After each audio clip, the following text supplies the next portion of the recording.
Hi friends, welcome back to my YouTube channel study lover RP. ये हमारी vision IAS की test series चल रही है। इसमें हम कर रहे हैं हमारा टेस्ट नंबर 6319। लास्ट क्लास में हमने इसके क्वेश्चन नंबर 57 तक कंप्लीट कर लिया था। इसके आगे के क्वेश्चन हम इस क्लास में सॉल्व करेंगे। तो चलिए हम अपनी क्लास स्टार्ट करते हैं। क्वेश्चन नंबर 58 है, संसद की निम्नलिखित समितियों पर विचार कीजिए। फर्स्ट है निजी सदस्य विधेयक और संकल्प समिति। सेकेंड है सरकारी आश्वासनों पर समिति। थर्ड है सदन की बैठकों से सदस्यों के अनुपस्थिति पर समिति। उपरोक्त में से कौन सी समितियां हैं केवल लोकसभा में ही अस्तित्व में है? तो इसका आंसर है हमारा ऑप्शन सी 1 और 3। सेकेंड वाली जो है ये वाली ये लोकसभा और राज्यसभा दोनों की है। लोकसभा में इसके 15 सदस्य होते हैं और राज्यसभा में इसके 10 सदस्य होते हैं। क्वेश्चन नंबर 59 है, निम्नलिखित में से कौन सा अभियान भारतीय सेना द्वारा हाल ही में म्यांमार में भूकंप पीड़ितों को चिकित्सा सहायता प्रदान करने के लिए चलाया गया था?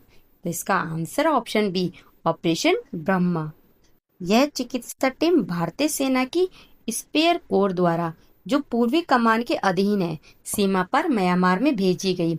यह मिशन स्थानीय प्रशासन और म्यांमार स्थित भारतीय दूतावास के साथ मिलकर संचालित किया गया। यह अभियान भारत की पड़ोसी प्रथम नीति और मानवीय सहायता एवं आपदा राहत HADR इसके प्रति उसकी प्रतिबद्धता का उदाहरण है। ऑपरेशन जो मैत्री है ये वर्ष 2015 में नेपाल में आए भूकंप के बाद भारत द्वारा संचालित किया गया राहत अभियान था। ऑपरेशन दोस्त तो ये वर्ष 2023 में तुर्की और सीरिया में आए भूकंप के बाद भारत द्वारा भेजी गई सहायता से संबंधित अभियान है। और ऑपरेशन करुणा तो ये मई 2023 में म्यांमार में आए चक्रवात के बाद भारत द्वारा प्रदान की गई चिकित्सा और राहत सहायता से संबंधित अभियान है। क्वेश्चन नंबर 60 है, सार्वजनिक उपक्रम समिति के संबंध में निम्नलिखित कथनों पर विचार कीजिए। इसमें फर्स्ट है, इसका गठन 1964 में संतानम समिति की सिफारिशों के आधार पर किया गया था। तो ये गलत है।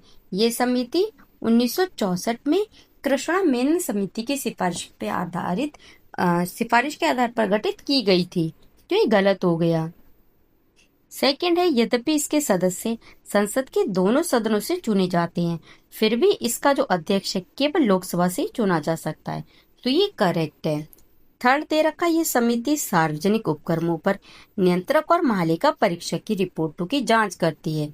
तो ये भी करेक्ट है। उपरोक्त कथन में से कौन से सही हैं? तो इसका आंसर ऑप्शन सी 2 और 3 करेक्ट है, फर्स्ट गलत है। क्वेश्चन नंबर 61 है, शहरी स्थानीय शासन के सदस्यता के संबंध में निम्नलिखित कथनों पर विचार कीजिए। फर्स्ट है, नगर पालिका के सभी सदस्य प्रत्यक्ष रूप से नगर पालिका क्षेत्र द्वारा चुने जाते हैं। तो फर्स्ट वाला गलत है। नगर पालिका के अधिकांश सदस्य तो प्रत्यक्ष रूप से निर्वाचित होते हैं। अनुच्छेद 243R1 इसके अनुसार नगर पालिका की सभी सीटें नगर पालिका क्षेत्र के सीमांकन किए गए निर्वाचन क्षेत्रों से प्रत्यक्ष चुनाव द्वारा भरी जाएंगी। लेकिन खंड 2 के अनुसार राज्य विधानमंडल द्वारा बनाए गए कानून के तहत विधायकों, सांसदों जो नामित हैं और विशेषज्ञों को अप्रत्यक्ष चुनावी नामांकन के माध्यम से नगर पालिका में प्रतिनिधित्व दिया जा सकता है। तो इस तरह से फर्स्ट गलत है। सेकंड, किसी विशेष राज्य से निर्वाचित राज्यसभा का सदस्य उस राज्य की किसी भी नगर पालिका का सदस्य हो सकता है। तो ये भी गलत है। राज्यसभा और राज्य विधान परिषद के सदस्य जो उस नगर पालिका क्षेत्र में मतदाता के रूप में पंजीकृत है, ना कि किसी भी नगर पालिका का सदस्य। तो ये भी गलत हो गया। उपरोक्त में से कौन से सही हैं? तो इसका आंसर ऑप्शन डी ना तो एक ना ही दो, कोई भी सही नहीं है।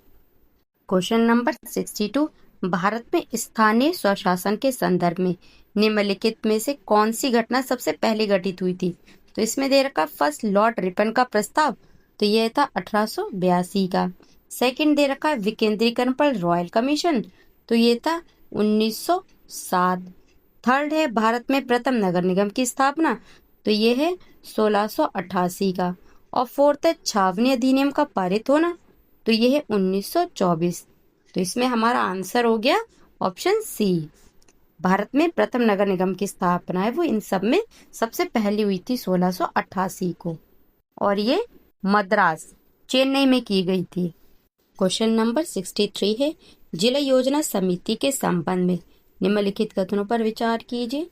इसमें फर्स्ट है, यह समिति जिले की पंचायतों और नगर पालिकाओं द्वारा तैयार की गई योजनाओं को समेकित करती हैं, तो ये करेक्ट है। सेकंड है, अंतिम रूप से तैयार विकास योजना का प्रारूप राज्यपाल को भेजा जाता है, जो इसे राज्य विधानमंडल के समक्ष प्रस्तुत करते हैं, तो ये गलत है। प्रत्येक जिला योजना समिति का अध्यक्ष समिति द्वारा अनुशंसित विकास योजना को राज्य सरकार को भेजता है, तो ये गलत हो जाता है। उपरोक्त में से कौन से कथन सही हैं? तो इसका आंसर ऑप्शन ए, केवल फर्स्ट वाला करेक्ट है, सेकंड गलत है। क्वेश्चन नंबर 64 है, निम्नलिखित पर विचार कीजिए।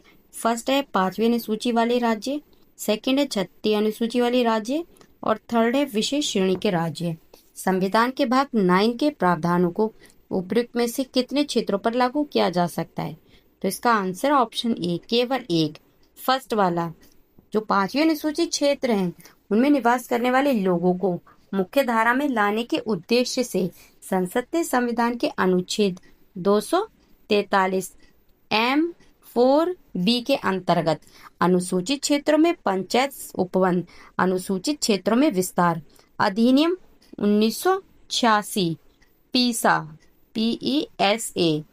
इसको पारित किया है, जिसके माध्यम से संविधान का जो भाग 9 है जो पंचायतों से संबंधित है उसको 5वीं अनुसूची वाले क्षेत्रों में कुछ संशोधनों और अपवादों के साथ लागू किया गया है। तो इस तरह से हमारा ऑप्शन ए आंसर करेक्ट हो गया। क्वेश्चन नंबर 65 है, राज्य वित्त आयोग के संदर्भ में निम्नलिखित कथनों पर विचार कीजिए। इसमें फर्स्ट है, राज्य का राज्यपाल प्रत्येक 5 वर्षों के बाद पंचायतों और शहरी स्थानीय निकायों की वित्त स्थिति की समीक्षा के लिए एक वित्त आयोग का गठन करेगा, तो ये करेक्ट है। सेकंड, भारत के संविधान में आयोग की संरचना, उसके सदस्यों की आवश्यक योग्यताओं और उनके चयन की प्रक्रिया का प्रावधान किया गया है, तो ये गलत है। संविधान में आयोग की संरचना का स्पष्ट रूप से उल्लेख नहीं है। इसमें यह कहा गया है कि राज्य विधानमंडल आयोग की संरचना, इसके सदस्यों की आवश्यक योग्यता और उनके चयन की प्रक्रिया के विषय में प्रावधान कर सकता है। उपरोक्त में से कौन से कथन सही हैं? तो इसका आंसर ऑप्शन ए, केवल फर्स्ट वाला सही है, सेकंड गलत है। क्वेश्चन नंबर 66 है, निम्नलिखित कथनों पर विचार कीजिए। इसमें फर्स्ट है, ग्राम सभा शब्द को संविधान में परिभाषित किया गया है, तो फर्स्ट वाला करेक्ट है। सेकंड है, यह पंचायत क्षेत्र की सभी वयस्क जनसंख्या से मिलकर बनी होती है, तो ये गलत है। अनुच्छेद 243B ग्राम सभा को ऐसे निकाय के रूप में परिभाषित करता है जिसमें पंचायत क्षेत्र के किसी गांव की निर्वाचक नामावली में पंजीकृत व्यक्ति शामिल होते हैं, ना कि सभी वयस्क, तो ये गलत हो गया। उपरोक्त कथनों में से कौन से कथन सही हैं? तो इसका आंसर ऑप्शन ए, केवल फर्स्ट करेक्ट है, सेकंड गलत है। क्वेश्चन नंबर 67 है, निम्नलिखित कथनों पर विचार कीजिए। फर्स्ट है, बलवंत राय मेहता समिति ने पंचायती राज संस्थाओं को संवैधानिक दर्जा देने की सिफारिश की थी, तो ये गलत है। इस समिति ने पंचायत राज संस्थाओं को संवैधानिक दर्जा देने की सिफारिश नहीं की थी। ये सिफारिश बाद में जो LM सिंघवी समिति थी 1986 की, इसने की थी। सेकंड है, स्वतंत्र भारत में पहली पंचायत राज संस्था का उद्घाटन लाल बहादुर शास्त्री ने प्रधानमंत्री कार्यकाल के दौरान उनके हुआ था, तो ये गलत है, क्योंकि जो ये इसका उद्घाटन है वो लाल बहादुर शास्त्री के कार्यकाल में उन्होंने नहीं किया था, बल्कि जवाहरलाल नेहरू है उनके द्वारा की गई थी। थर्ड है, GVP राव समिति ने विकास के नौकरशाहीकरण और पंचायती राज संस्थाओं के इससे अलगाव को उजागर किया गया था, तो ये करेक्ट है। उपयुक्त कथनों में से कौन से सही हैं? तो इसका आंसर ऑप्शन ए, केवल एक करेक्ट है, थर्ड वाला, फर्स्ट एंड सेकंड गलत है। क्वेश्चन नंबर 68, निम्नलिखित कथनों पर विचार कीजिए। इसमें फर्स्ट है, संविधान में महिलाओं के लिए कुल सीटों की संख्या के 1/3 से अधिक का आरक्षण प्रावधान नहीं है, तो ये गलत है। इस अधिनियम में यह प्रावधान किया गया है कि कुल सीटों का कम से कम 1/3 हिस्सा महिलाओं के लिए आरक्षित किया जाएगा, और इसके अतिरिक्त प्रत्येक स्तर पर पंचायतों के अध्यक्ष पदों में भी कम से कम 1/3 पद है वो महिलाओं के लिए आरक्षित किए जाएंगे। सेकंड है, प्रत्येक स्तर पर पंचायतों में अध्यक्ष पदों की कुल संख्या कम से कम 1/3 पद महिलाओं के लिए आरक्षित होंगे। तो ये करेक्ट है। थर्ड है, वर्तमान में 21 राज्य और 2 संघ राज्य क्षेत्रों ने अपने संबंधित राज्य पंचायती राज अधिनियम नियमों में महिलाओं के लिए पंचायतों में 50% आरक्षण का प्रावधान किया है। तो ये करेक्ट है। उपयुक्त कथनों में से कौन से कथन सही हैं? तो इसका आंसर ऑप्शन बी, केवल 2 और 3 करेक्ट है, फर्स्ट गलत है। क्वेश्चन नंबर 69 है, निम्नलिखित कथनों पर विचार कीजिए। फर्स्ट है, सभी स्तरों पर पंचायत अध्यक्ष पद के लिए प्रत्यक्ष चुनाव। सेकंड है, मध्यवर्ती पंचायतों में ग्राम पंचायतों के अध्यक्षों को प्रतिनिधित्व देना। थर्ड है, पंचायत को वित्तीय अधिकार प्रदान करना। फोर्थ है, सभी स्तरों की पंचायतों के लिए 5 वर्षों की अवधि तय करना। उपयुक्त में से कितने प्रावधान 73वें संविधान संशोधन अधिनियम 1992 के तहत अनिवार्य प्रावधान है? तो इसका आंसर ऑप्शन बी, केवल 2। कौन कौन से? एक तो फर्स्ट है, सभी स्तरों पर पंचायत अध्यक्ष पद के लिए प्रत्यक्ष चुनाव, और एक है फोर्थ, सभी स्तरों की पंचायतों के लिए 5 वर्षों की अवधि तय करना। इसका आंसर है ऑप्शन बी, केवल 2। क्वेश्चन नंबर 70 है, निम्नलिखित राज्यों पर विचार कीजिए। First Maharashtra, second Goa, third Arunachal Pradesh, fourth Sikkim, fifth Kerala. उपयुक्त में से कितने राज्यों में त्रिस्तरीय पंचायती राज व्यवस्था है? तो इसका आंसर ऑप्शन बी, केवल 2।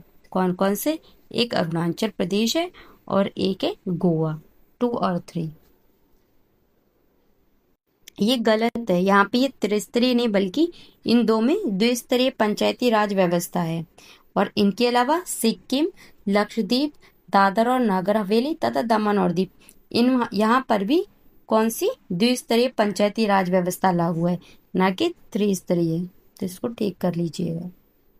इस क्वेश्चन में जो गोवा, अरुणाचल प्रदेश और ये जो सिक्किम है, इन 3 में कौन सी? इन 3 में है द्विस्तरीय पंचायती राज व्यवस्था है। और जो महाराष्ट्र है और केरल है, इन 2 में कौन सी? त्रिस्तरीय पंचायती राज व्यवस्था है। तो इसका आंसर हमारा ऑप्शन ए हो गया, केवल 2। कौन कौन सा? जो महाराष्ट्र और केरल है, इसमें त्रिस्तरीय पंचायती राज व्यवस्था है। क्वेश्चन नंबर 71 है, भारत के प्रधानमंत्री की नियुक्ति के संबंध में निम्नलिखित कथनों पर विचार कीजिए। इसमें फर्स्ट है, किसी व्यक्ति को प्रधानमंत्री नियुक्त किए जाने से पहले लोकसभा में बहुमत साबित करना आवश्यक है। तो ये फर्स्ट गलत है। राष्ट्रपति पहले उस व्यक्ति को प्रधानमंत्री नियुक्त कर सकते हैं और फिर उसे एक निश्चित समय अवधि के भीतर लोकसभा में बहुमत साबित करने के लिए कह सकते हैं। सेकंड, जो व्यक्ति संसद के किसी भी सदन का सदस्य नहीं है, उसे 6 महीने के लिए प्रधानमंत्री नियुक्त किया जा सकता है। तो ये करेक्ट है। उपयुक्त कथनों में से कौन से कथन सही है? तो इसका आंसर ऑप्शन बी, सेकंड वाला करेक्ट है, केवल फर्स्ट वाला गलत है। क्वेश्चन नंबर 72, निम्नलिखित संस्थाओं पर विचार कीजिए। फर्स्ट है राष्ट्रीय एकता परिषद, सेकंड है रक्षा अधिग्रहण परिषद, थर्ड है राष्ट्रीय वन्यजीव बोर्ड, फोर्थ है राष्ट्रीय आपदा प्रबंधन प्राधिकरण। उपयुक्त में से कितनी संस्थाओं के अध्याय के रूप में भारत के प्रधानमंत्री कार्य करते हैं? तो इसका आंसर ऑप्शन सी, केवल 3, first, third and fourth. Second जो दे रखा है रक्षा अधिग्रहण परिषद है, तो इसकी जो अध्यक्षता है वो प्रधानमंत्री नहीं बल्कि रक्षा मंत्री करते हैं। क्वेश्चन नंबर 73 है, निम्नलिखित कथनों पर विचार कीजिए। फर्स्ट है, भारत के सॉलिसिटर जनरल के पास संसदीय कार्यवाही में मतदान करने का अधिकार नहीं होता है। तो ये करेक्ट है। सेकंड है, भारत के सॉलिसिटर जनरल भारत के महाधिवक्ता अटॉर्नी जनरल से स्वतंत्र रूप से कार्य करते हैं। तो ये गलत है। सॉलिसिटर जनरल स्वतंत्र रूप से कार्य नहीं करते बल्कि वे महाधिवक्ता के अधीन होते हैं और उन्हें उनके कर्तव्य को पूरा करने में सहायता करते हैं। उपयुक्त कथनों में से कौन सी सही है? तो इसका आंसर ऑप्शन ए, केवल फर्स्ट वाला करेक्ट है, सेकंड गलत है। तो फ्रेंड्स, आज की क्लास हम यहीं पे एंड करते हैं। आगे के क्वेश्चन सब नेक्स्ट क्लास में सॉल्व करेंगे। तब तक के लिए थैंक यू। जय हिंद।